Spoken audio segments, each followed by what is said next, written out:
Thank you so much for liking, subscribing, and thank you so much for being part of Msokamanja CCAP. Thank you so much for watching. Keep watching, keep liking, keep subscribing our page. You are blessed. Thank you. Luke chapter 4, ndipo tiyamba kuwerenga verse 2 kulekeza 14. Mau otsogolera alipo akunena kuti kuyesedwa kwa Yesu. Verse 2. Ndipo iye sanadya kanthu masiku awo, ndipo pamene anatha anamva njala. Ndipo mdierekezi anati kwa iye, ngati muli mwana wa Mulungu, uzani mwala uwu musanduke mkate. Ndipo Yesu anayankha anati kwa iye, kwalembedwa kuti munthu sadzakhala ndi moyo ndi mkate wokha. Ndipo mmene anatsogolera anakwera naye namuonetsa iye maufumu onse a dziko lokhalamo anthu mkamphindi kakang'ono. Ndipo mdierekezi anati kwa iye, ine ndidzakupatsa inu ulamuliro wonse umenewu ndi ulamulirowo chifukwa unaperekedwa kwa ine, ndipo ndipatsa kwa iye amene ndifuna. Chifukwa chache ngati inu mudzagwadira pamaso panga, wonsewo udzakhala wanu. Ndipo Yesu anayankha nati kwa iye, kwalembedwa kuti Ambuye Mulungu wako uzimugwadira, ndipo iye yekha uzimutumikira. Ndipo anatsogolera iye ku Yerusalemu, namuyika iye pamwamba pa chimbudzi chakachisiyo. Ndipo kwa iye ngati munali ndipo mwa iye ngati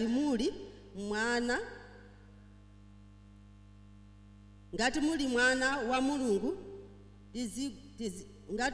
wa Mulungu, tadzigwetsani nokha pansi, pakuti kwalembedwa kuti adzalamulira angelo ache za iwe kuti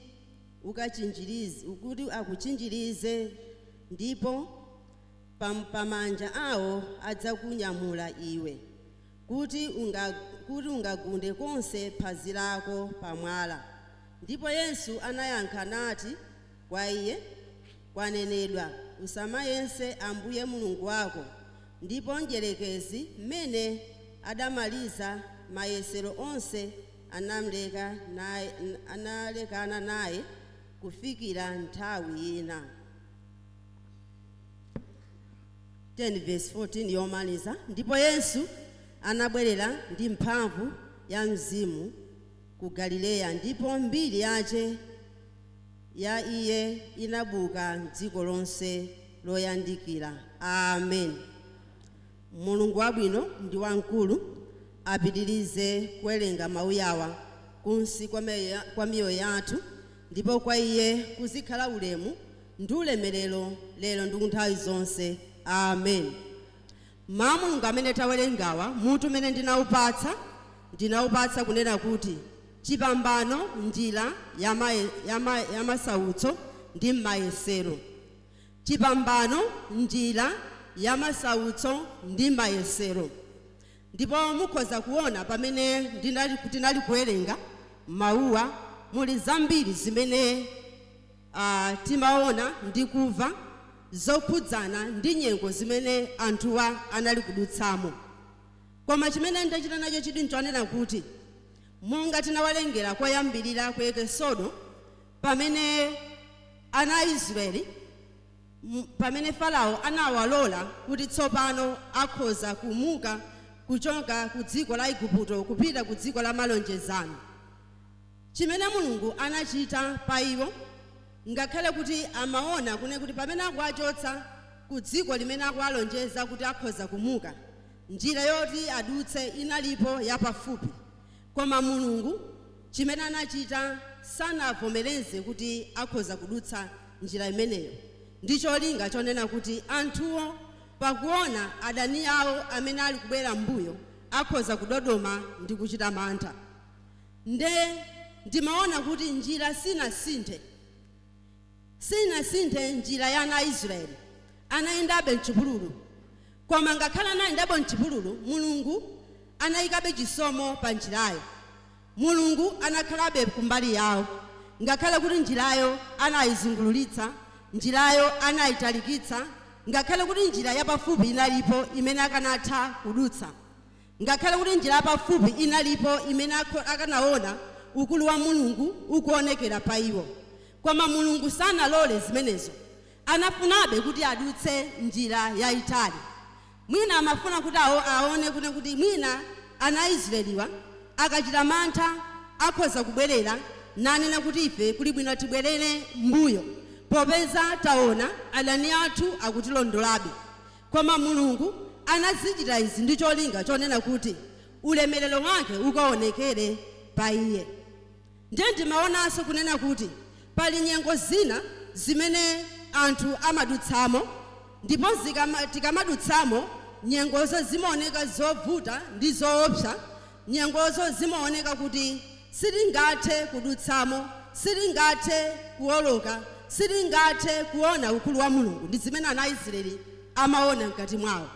Koma Mulungu anali pambali yawo. Mulungu anaonetsabe ukulu wawo njira imene iwo anali kuyendamo, ndipo chisomo cha Mulungu chinali pakati pawo. Haleluya. Mulungu anakhalabe kumbali yawo. Mulungu anatsogolerabe pakati pawo. Ndipo tikawerenga buku limene likupita kutsogoloko timamva kunena kuti Mulungu anawatsogolera usana ndi mtambo, ndipo usiku amawatsogolera ndi moto. Ndipo nthawi imeneyi pamene anali kuyendabe mchipululumo, adaniwo atakhala pansi anadzazindikira ndikunena kuti ife tachitanji. Tikakhala tawerenga yonse nkhani, tachitanji ife kuti ana Israeli tiwalole kuti azipita, popeza iwowa amatigwirira ntchito ife kuno, iwowa amatipezera phindu pakati pathu, koma tawalola kuti azitani kodi azipita. Pamenepo malingaliro tsopano anabwerera zimene anachita Mulungu amazilola dala kuti zizichitike. Malingaliro oterewa amalolabe pa Farao kuti azikhalapobe ndi ankhondo ake amene anali nawo. Amawalolabe ndi kuwamitsa mtima ndi cholinga kuti iwowo aone ukulu wa Mulungu umene ukachitikira pa ana Israeli. Haleluya.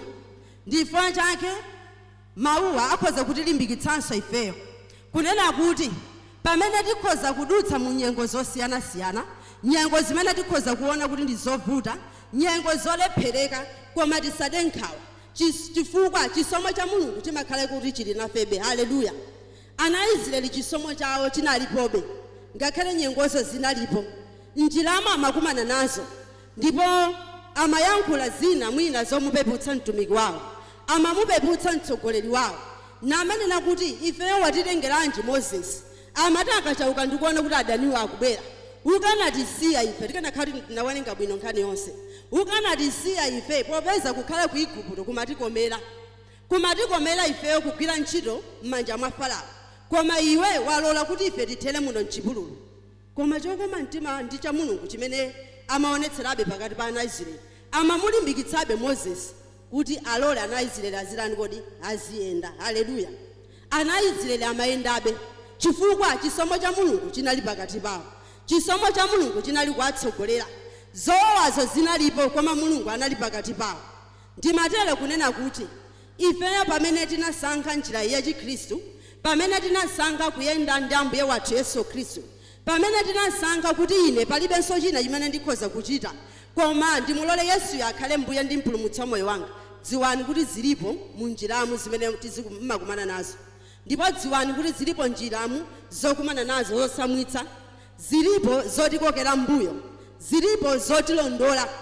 Koma pamene zikutilondola chotero, inu imanibe pa Yesu, chifukwa mukayima chisomo cha Mulungu chidzakhala pakati panu. Chisomo cha Mulungu chidzakhalabe pa inu, ndipo Mulungu adzakhala kumbali yanu, adzakutsogolerani. Haleluya.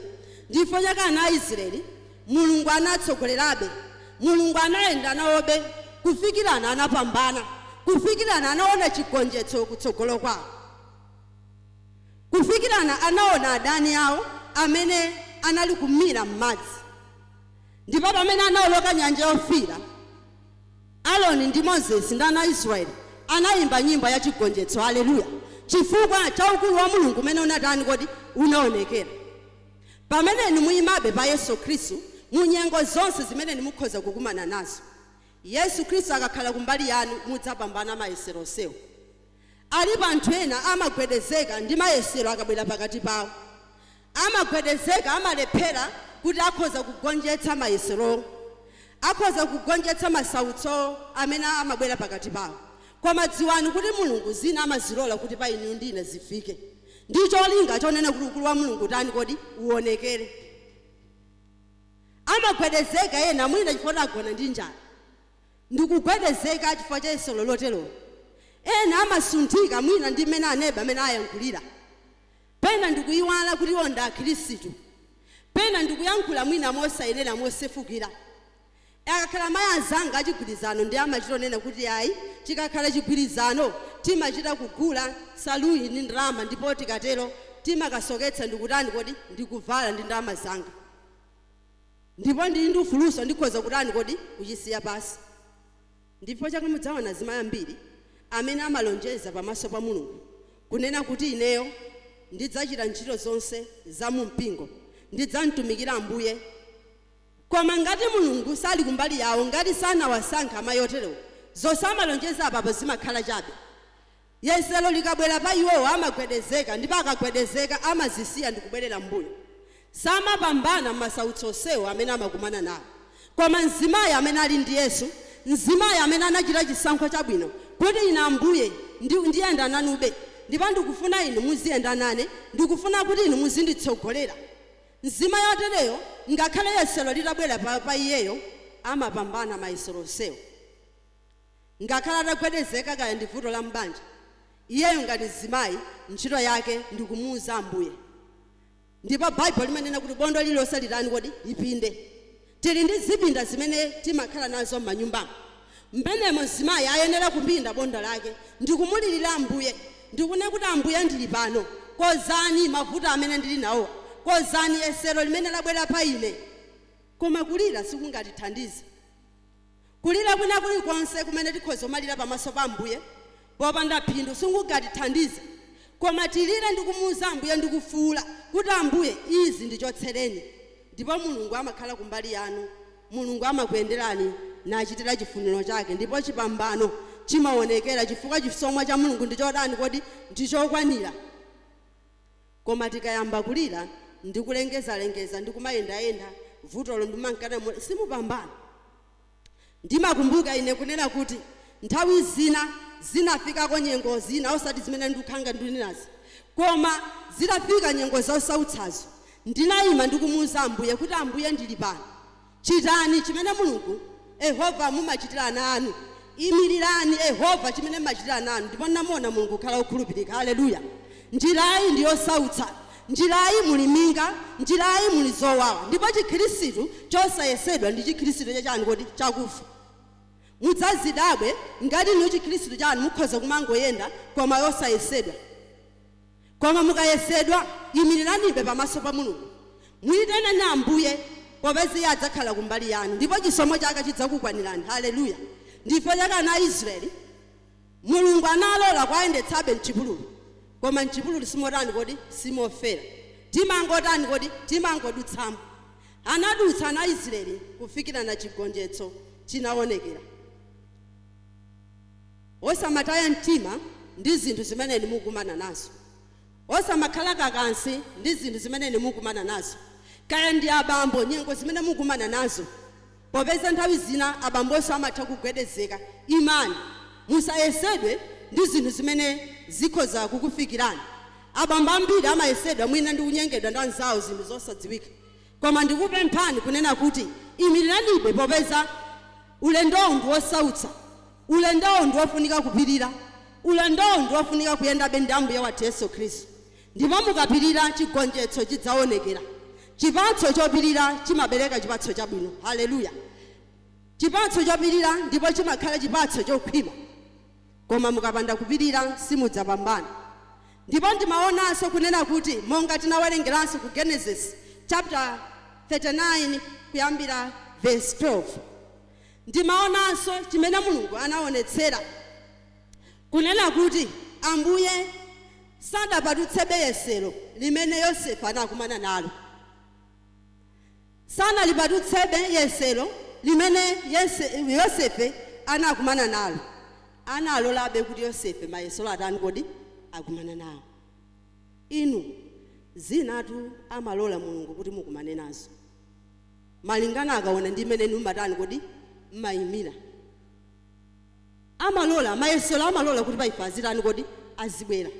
Koma kukoma kwake kwa Mulungu sadzalola yesero kuti lirani kodi lipitirire msinkhu wanu. Amayika potani kodi populumukira. Kodi Yosefe samamudziwa kuti ndi mwana wa Mulungu? Samamudziwa kuti ndi mtumiki wa Mulungu? Tikamava mbiri ya Yosefe, Mulungu amatipatula ngakhale ife tisanabadwe m'mimba mwa amayi athu. Yosefe anampatula ali wang'ono. Ndipo pakukula Yosefe anayamba kuona zinthu za Mulungu. Anali kuyamba kuona zinthu zikulu. Amaona masomphenya, ndipo amaona mavumbulutso, ndipo amalota-lotanso. Haleluya. Amalota-lota. Amene Mulungu ampatula, Mulungu amampatsanso zinthu zimene iye afuna atani kodi ampatse. Ndipo pa zifukwa zimenezo Satana anayamba kumulondalondabe. Ndipo ena amene amamulonda anali abale ake, amene amadabwa naye ndi zochitika zake. Haleluya. Ndimati ndikuwuzeni nyumbamo tili ndi ana. Mumaona nawe inuyo. Mumaona mwana wina aliyense ndipo mamudziwa. Koma wina amadikudabwitsani. Wina mumaona kuti yayi koma mwana uyu akusiyana ndi ana zake. Mukamaona zimene zikutani zikuchitika mwa mwanayo. Ndimene zinalili mwa Yosefe. Kufikira nakuti anayesedwa. Ndipo yesoloyo linafikira mpaka na nduja amene anakafika nalo ku dziko leni yake pakumugulitsa abale yake. Koma chimene ndifuna ndinene ndi chani monga amene tinawerengera mawu a Mulungu. Akunena kuti pamene iye anali ku dziko lija la Igupto, ndipo mkazi Potifara pomuona Yosefe amamusirira chifukwa cha maonekedwe ake. Sanangofuna kungomuona, koma amene amaonekera Yosefe mzimu woyipa unamulowanso mwanzima iyo. Ndikufuna kuti akhoza kuchita naye choyipa, akhoza kugona naye, ndipo akamamuona kuti ngakhale anali kugwira ntchito pa khomo pakepo, koma moyo wake samatani kodi samapuma bwino. Inutu Satana akakulowa ndithu umasowa mtendere. Ndipo choyipacho chikakhale pa iweyo umalakalaka kuchitira choyipacho ngakhale munthu amene sunatani kodi sumayenera kumuchitira choyipacho. Sunayambane naye koma iweyo mafunabe utanchitira choyipacho. Koma chosangalatsa nchonena kuti Yosefe ngakhale Mulungu analola kuti mayesolowa ndi masautso afike pa iyeyo, Yosefe sanalole kuyesedwa. Yosefe sanalole kuyesedwa. Ndipo chisomo cha Mulungu chinakhalabe pa Yosefeyo. Ukulu wa Mulungu unaonekerabe pa iyeyo. Ndipo anathawa. Tikanapitiriza mbuyo. Anathawa. Ndiye mumadziwa kuti Satana ndi woyipa. Poona kuti walephera, poona kuti sanapambane, mzimayi uja anafuula kuyamba kulira unena kuti taonani munthu uja amene munamuyika panoyi mu Heberi wandichita choyipa ine, wafuna kundivula. Osafuna kutani kodi kunene chilungamo. Kufikira na Yosefe anapita ku ndende. Koma ukulu wa Mulungu unakhalabe pa Yosefe. Mulungu sanamusiye. Mulungu anakhala kumbali yake kufikirana anagonjetsa anapambana. Ine ndimatero nekuti kodi yesero likafika pa inuyo mumapambana. Mayesero akafika pa inuyo ndi zosautsa kodi mumapambana, mumagonjetsa, kapena ndinu amene mumagonjetsedwa. Mumagonjetsedwa ndi zinthu zimene simunayenera kugonjetsedwa. Ena mumafika ngakhale pogulitsa matupi anu. Chifukwa Yosefe apapa akanapanda kuthawa kapena mzimu wa Ambuye akanakhala usali m'dzanja lake, ndithu choyipa chikanamchitikira. Koma amadziwa kune kuti ali mwa ine ndi wamphamvu oposa ziti izi. Amadziwanso chimene ananyamula m'manja mwake. Chifukwa m'manja mwa Yosefe munali dalitso. M'manja mwa Yosefe munali chisomo chimene chimaonekera ngakhale pa nyumba ya Potifara. koma zimenezo sanazione zimayi. Sanafuna kudziwa ndi kuzindikira dalitso limene linali pa Yosefe. Popeza Satana akakuona kuti mwayo muli chamoyo amalimbana nawebe. Haleluya. Satana salimbana ndi chinthu chopanda moyo, auzena zanu. Salimbana ndi chopanda moyo. Chopanda moyo amachisiya. Chifukwa amadziona kuti ndikayendayenda koseko ndikagona pati ndikagona yapo. Pogona ndipo mwepo pamene amapadziwapo. Satana sangakalimbana ndi kubhala ayi. Satana sangakalimbana ndi anthu oledzera. Satana sangakalimbana ndi anthu ochita zinthu zosakhala bwino. Koma Satana amalimbana ndi anthu okhulupirira. Amalimbana ndi ana a Mulungu. Ndi cholinga chonena kuti wonse atani kodi agwe. Wonse afanane chifukwa amadziwa ubwino wakumwamba chifukwa iye anali komweko. Amadziwa ulemerero umene Atate wathu umene anatikonzera. Ndiye samafuna kuti umeneko akakhale koyekha, amafuna tonse tikapezeka komweko. Ndifukwa chake wokhulupirira amalimbana nawo. Ndiye muyenerabe kuyima pamaso pa Mulungu. Muyenerabe kuyima makamaka masiku ano otsiriza. Pamene dziko likuonetsa zinthu zina zokhala ngati zabwino. Ndipo zokongolazo zikumabwera, zokoma m'masozo zikumabwera, ndipo azibambo kandi azimayi atsikana okongolawo akubadwa abe ndipo akanabadwa abe. Ndipo masiku ano mene dziko likuchitikira utapanda kusamala ndithu ulendo utilephera. Utapanda kusamala sitidutsa m'mayesolomu, sitipambana m'masautso onsewo, koma pakufunika tiyimebe monga Yosefe anayima pamaso pa Mulungu. Ndipo chifukwa choti anayima pamaso pa Mulungu, chisomo cha Mulungu chinakhala kumbali yake. Mulungu anakhala thandizo lake. Mulungu anakwanitsa kuti akhoza kupewa ku chinthu chimene chikanampangitsa kuti moyo wake uzimu utani kodi uwonongeke. Ndi chiyani niyo chimene chikhoza kupangitsani kuti moyo wanu wauzimu uwonongeke? Ndi chiyani chimene chikhoza kukupangitsani abale yanga kuti mpaka namukhoza kumusiya Yesu Khristu ndi kutsata zinthu zachabe zimene sizingakupindulireni, zimene sizingakupatseni moyo, zimene zikhoza kuchotserani chisomo, zimene zikhoza kuchotserani ulemerero wa Mulungu? Yosefe sana lole kuti ayesedwe, popeza Mulungu anakhala thandizo lake. Mulungu anakhala kumbali yake. Mulungu chisomo chake chinamkwanira pa iye. Kufikirana chigonjetso chinaonekera. Kufikirana ukulu wa Mulungu unaonekera. Kufikirana kuti Mulungu anamkweza. Ndipo atamkweza anakhala wolamulira ku dziko leni yake. Haleluya. Ukapambana tinu Mulungu amakukweza. Ukapambana mayesero Mulungu amakuyika pamene Yesu mayembekezera kukhoza utani kodi ukhoza kukhalapo. Ndipo umadaba kuti zidzatheka bwanji popeza Mulungu wathu ndi wazatheka bwanji. Ayi, chifukwa chonena kuti iwe wapirira masautso onsewo, chifukwa iwe wapambana mayesero onsewo, ndiye Mulungu amaona kupambana kwako ndi kukhulupirika kumene wachita pamaso pa Mulungu. Amaona zimene iwe wayimabe ndi kumkhulupirepo zindikira kuti palibenso Mulungu ina amene ukhoza kundalira koposa Mulungu.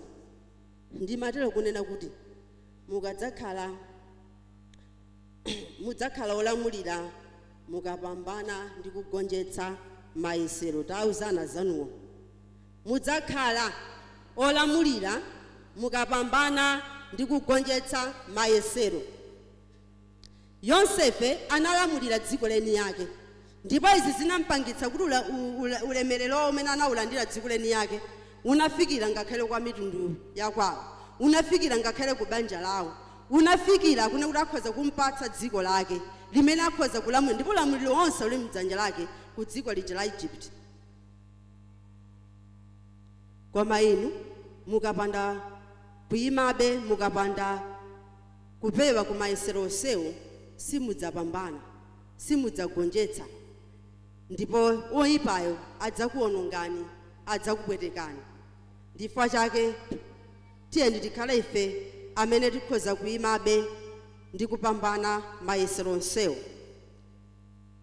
Ndipo chinanso chimene machiona cha namba 3 kunena kuti monga muja tinawerenga ku Luka, tinaonanso kunena kuti yesero silinasinthidwebe, ndipo Mulungu analolabe kuti yeso lolo lifikebe pa Mulungu.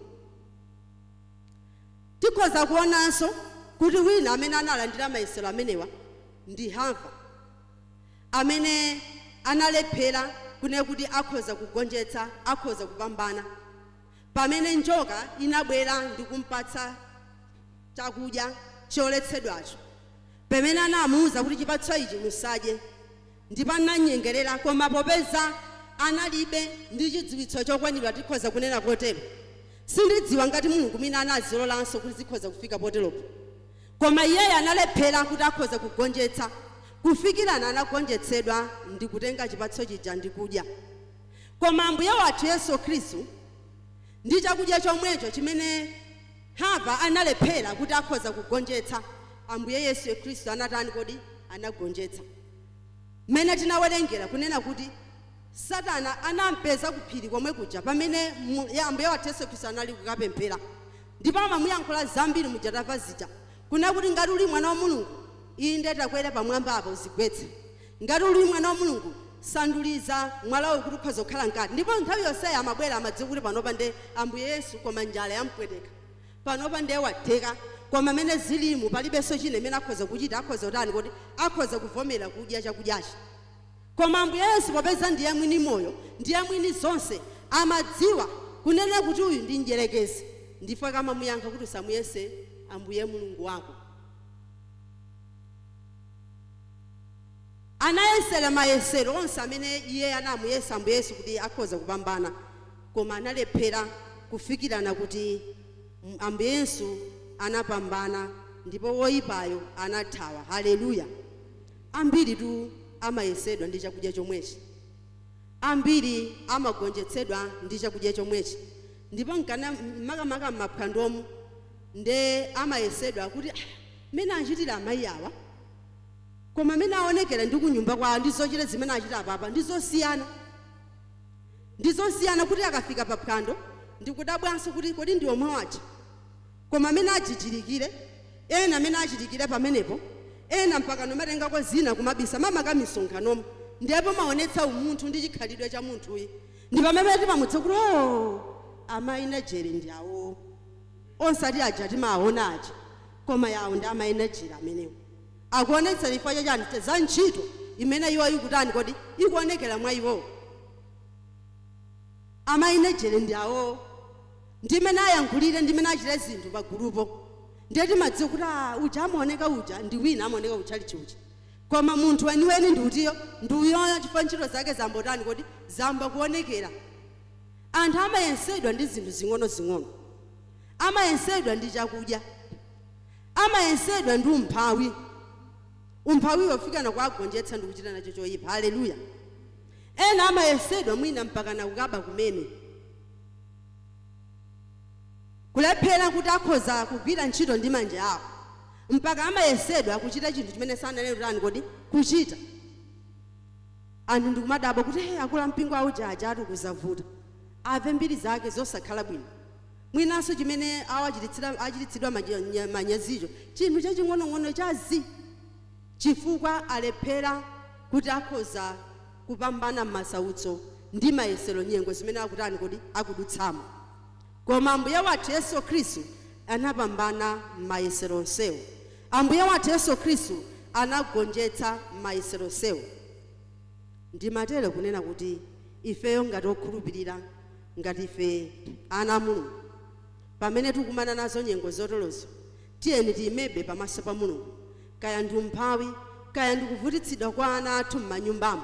Ifeyo ndi ntchito yathu, tiyenerabe kuyima ndi kumuyitanira Ambuye kufikira na chigonjetso chitatani kodi chitaonekera. Koma zisatipangitsa ifeyo kuti tikhoza kuchoka pamaso pa Mulungu. Tikachoka pamaso pa Mulungu, Mulungu sadzakhalabe kumbali yathu, Mulungu sadzalemekezedwa. Koma inu mukapambana, Mulungu adzalemekezedwa chifukwa cha ntchito yabwino imene idzaonekera pa inu. Ndipo tikhoza kuona kunena kuti chifukwa chakusagonjetsa Hava kumene anachita, ndipo zambiri ndi zimene ife lero tikudutsamo nyengo zowawa, chifukwa chakunena kuti munthu mmodzi analephera kuti akhoza kugonjetsa chimene Mulungu anamuonetsera pa iye. Koma tiyamika Ambuye chifukwa cha chisomo chake nchokwanira, kuti pamene mulungu anatumiza mwana wake Yesu Khristu kukhala mbuye ndi mpulumutsi wa miyoyo yathu anatipatsa mwayi ifeyo kuzindikira kuti tikhoza kudziwa kuti kodi chimene chikubwera pa inechi ndi chiyani, kodi zimene zikundiyandikirazi ndi chiyani, kodi izizi ndi zabwino zimene zikhoza kundipangitsa ine moyo wanga uzimu kupita chitsogolo, kapena zikhoza kundipangitsa ine kuti ndibwerere, zikhoza kundipangitsa ine kuti ubale wanga ndi mulungu uchoke. Chifukwa cha chisomo cha mulungu, chifukwa cha chikondi cha mbuye wathu Yesu Khristu, popeza ndi chokwanira pakati pathu, mwayi tili nawo ifeyo, ndipo tizikampsa tikudziwa chifukwanso mwa mulungu tili nawo amene amatitsogolera, amene amatilondolera amene ife tikhoza kukhalira ngati Akhristu, mene tikhoza kuchitira chifuniro cha mulungu. Koma ngati sitikhala mwa mulungu ndithu ndipovuta kuti tikhoza kugonjetsa mayesero. Haleluya. Koma pamene tidzakhala mwa mulungu tidzakwanitsa kugonjetsa yesero lina lilonse limene likhoza kubwera pakati pathu. Ndipo nyake mulungu amamulimbikitsa Yoswa, chimene amamulimbikitsira ku Yoswa chapter 1 verse 8, pamene amamuwuza kuti akhale m'maumu, amadziwa kunena kuti mu njira amene akudutsamo, njira amene mulungu wamtuma kuti atsogolere ana Israeli, muli zambiri mene momo zimene akhoza kulephera, akhoza kutopa.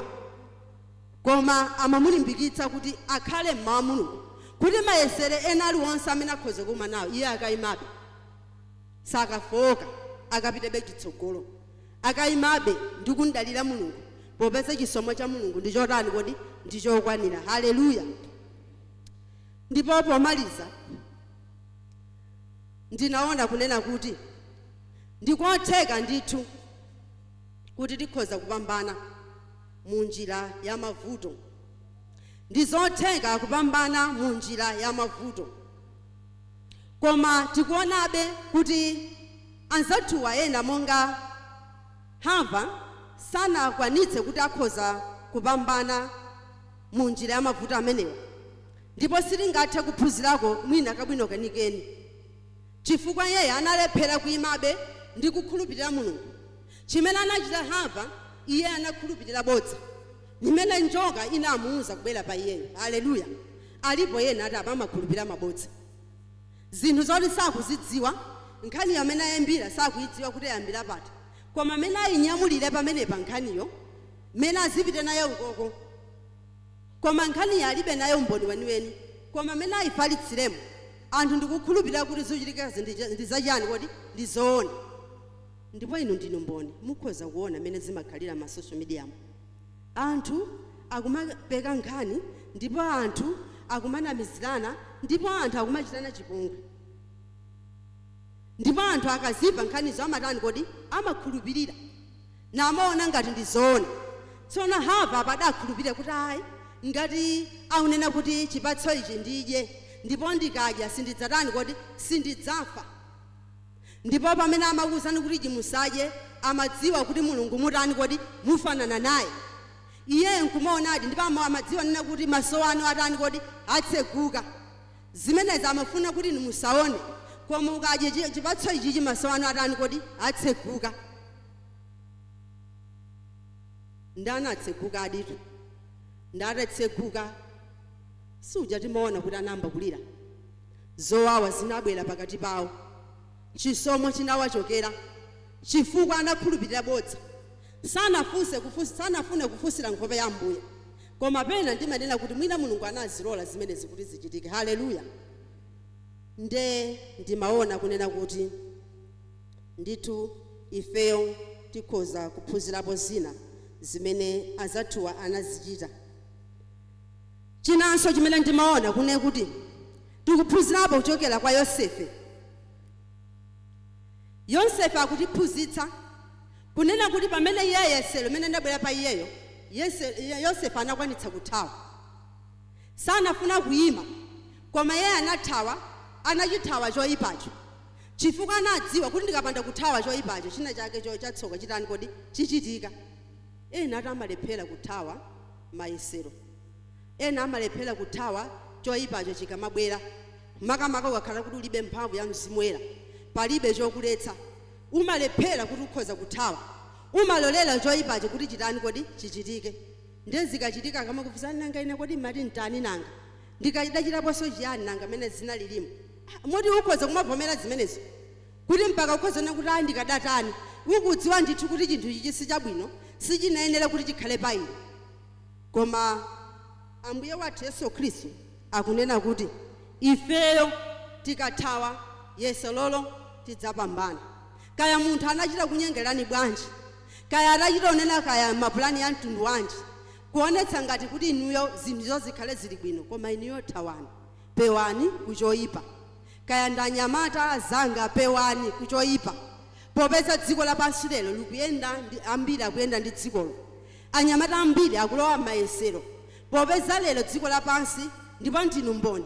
Alipo atsikana ena azimayi ena lero adalephera kuti adikire kuti mzibambo afusire. Ndi choncho lero ife ndamene tikufusira azibambo. Zinthu zinatani kodi zinatembenuka. Aona kuchedwa kuti mbambo kanyamata abwera kwadzandifusira. Aona kuchedwa. Koma iwo wayenera achite wokha. Ndiye payenera kukhala kuchenjera. Payenera kukhala kusamala. Payenera kukhala kupewa zinthu zimene zikhoza kuonongana. Ndipo mabanja ambiri lero aonongeka chifukwa cha anthu amene amalephera kuthawa mayesero akafika pa iwo. Ndipo akuona ngati kuti zinthu zili bwino wosadziwa kuti ziziononga moyo wawo, ziononga tsogolo lawo, ziononga tsogolo la banja lawo, ziononga tsogolo la ana awo. Ndipo mavuto akabwera pa ana awopo zinthu sizidzayendanso. Ndi tsogolo ta azibambo mumakalamba anthu fe tikamakula timatani kodi timakula timakalamba. Tikamakula timadzembekeza kuti mwana amene lero talephera kumusamala kutsogolo kunadzatani kodi adzasamale inuyo, adzasamale banja lanu. Kodi adzasamala bwanji ngati inunso munasamale ndi kuthawa choyipa chimene chabwera pa inuyo, pamene mwasokoneza khalidwe lanu, pamene mwachotsa ulemerero wa Mulungu umene anayika pa inuyo. Pakufunika kusamala masiku anotsiriza. Amene ali ndi maso atani kodi aone, amene ali chilili akhalebe chani kodi akhale chilili. Koma ngati silikhala chilili ndithu ulendo utilephera. Sitikafika dziko la malonjezano limene Ambuye wathu Yesu Khristu anatikozera. Sitikafika ku dziko la malonjezano kumene Mulungu anakozera malo oyera mtima. Haleluya. Ma Mulungu timamva nthawi ndi nthawi. Koma anthu sitimatani kodi sitimasintha. Ndipo mpingono muli ndi chisomo mwakhala mukuphunzitsidwa ziphunzitso zosiyanasiyana. Sindikudziwa kunena kuti nthawi imene Mulungu akhala kuyankhulani ndi chiyani chimene Mulungu asintha pa moyo wanu. Ndi nyango zanji zimene inu mwapambana mayesero amene inu mwakhala mukudutsamo. Ndi ziti zimene mukhoza nena kuti Ambuye pa nthawi imene mwakhala mukuyankhula nafe mpingono koma ndaona Mulungu mukukhala wokhulupirika. Ndakuonani Yehova moyo wangu wa Chikhristu kuyima. Ndaona Mulungu mukukhalabe Mulungu. Ndaona Mulungu mukukhalabe kumbali yanga. Ndaona Mulungu mukundimenyera nkhondo zimene pandekha sindikanatha kumenya. Haleluya. Koma mukapanda kuyima simudzapambana. Mukapanda kuyima abe ndikukhulupirira Mulungu mudzakhala chomwecho. Mapeto anga mudzanena kuti nali pa mpingo wa sonkha manja. Ndipo tinali ndi mbusa Christopher Kanyenda. Lero tikuti doctor amene anapereka chisomo chimene Mulungu amayankhula nafe. Ndipo nthawi zina amatenga azilumika anzake namakuphunzitsani mukhala pansi pa chiphunzitso ndipo munamva zambiri zimene Mulungu amafuna kuti ayankhule nanu. Haleluya. Koma inu ndi chani chimene Mulungu wachita nanu? Ndi chani chimene inu mwapindula pa nthawi yonseyi imene Mulungu akhala kuyankhulani, pa nthawi yonseyi Mulungu amene akhala kuphunzitsani? Ndi chani chimene moyo wanu wasintha? Zimamvetsa chisoni kunena kuti ngakhale tikubva mawu oterowo koma abe miyoyo yathu yosasintha. Tikakumana kunjirako ena amachita othawa. Ndimakuonani enanu akaona amene avalira kumayang'ana kumbali koma ndiudze kuti ndamayi anzanga achigwirizana nawo. Koma lero sangandiyandikire ndimene aonekera. Haleluya. Chifukwa avala mdima, avala zosiyana ndimene ayenera kuonekera ku chalichi, avala zosiyana ndimene amaonekera ku chigwirizano. Lero akakuona amathawa. Ndi chiyani niyo chimene mukhoza kuthawa ndi kupewa yesero limene likhoza kufika pa inuyo? Mukhoza kukhala kune kuti ndikondoletse anthu ena, mukhoza kuchita kuti ndikondoletse iwo amene mukhoza kuandoletsa, koma likubwera tsiku limene lidzakupezani pano khambanokha, limene padzafunika mulandu kuti mukapereke kwa Ambuye wathu Yesu Khristu.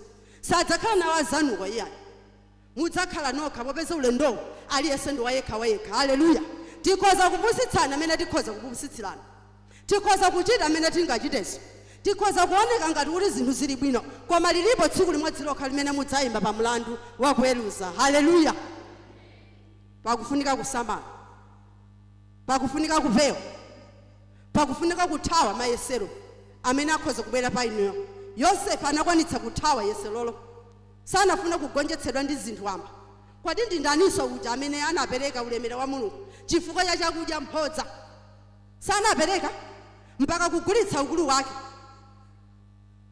Esau anagulitsa ukulu wake, samadziwa chimene anali kuchita, osadziwa kuti madalitso apita kwa ndani, kodi kwa mbere wake. Zinamuwawa, sizinampweteke, zinamuwawa.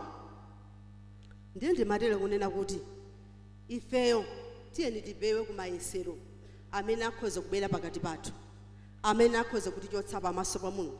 Tikhazikikebe pa Mbuye wathu Yesu Khristu, tinkakamirebe Yesu amene, ndipo kuti tikankakamira pamapeto wake tidzagonjetsa, pamapeto wake tidzapambana.